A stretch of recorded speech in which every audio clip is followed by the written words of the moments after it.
রাত তখন প্রায় 8টা।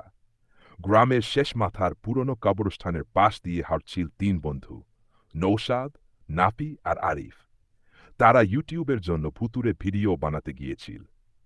আকাশে হালকা চাঁদের আলো, চারদিকে চিংজিকাম পোকার শব্দ, কিন্তু জায়গাটা অস্বাভাবিকভাবে ঠান্ডা লাগছিল। হঠাৎ নাফি বলল, তোরা খেয়াল করছিস? মাটিটা নড়ছে। আরিফ টর্চ জ্বালাতেই দেখা গেল কবরের পাশে ভেজা মাটি ধীরে ধীরে ফেটে উঠছে। নৌসাদ হেসে বলল, আরে এগুলো কিছু না, হয়তো ইঁদুর। কিন্তু ঠিক তখনই মাটির নিচ থেকে কালো শুকনো একটা হাত বের হয়ে এলো। হাতটা সরাসরি নৌসাদের পা চেপে দৌড়ল। বাঁচাও, বাঁচাও! চিৎকার করে উঠল নৌসাদ। নাপি আর আরিফ ভয় পেয়ে পিছিয়ে গেল, কিন্তু কয়েক সেকেন্ডের মধ্যেই মাটির নিচ থেকে ফিসফিস শব্দ ভেসে এল।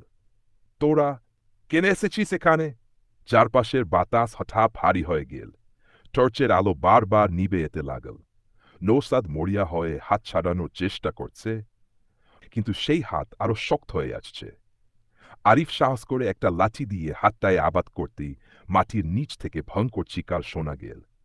তার উপর পুরো মাটি কেঁপে উঠল। নাপি কাপা গলায় বলল, দবড়ো দে, দমড় দে। এটা মানুষ না।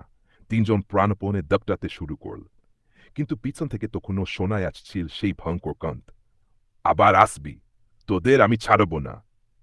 পরদিন সকালে গ্রামের মানুষ যখন সেখানে গেল, তখন কবরের পাশে 3জনের পায়ের দাগ ছিল, কিন্তু মাটির উপর স্পষ্ট দেখা যাচ্ছিল একটা বিশাল হাতের ছাপ। আর সেই দিন থেকে রাত হলেই ওই কবরস্থানের দিক থেকে কারো চিৎকার শোনা যায়।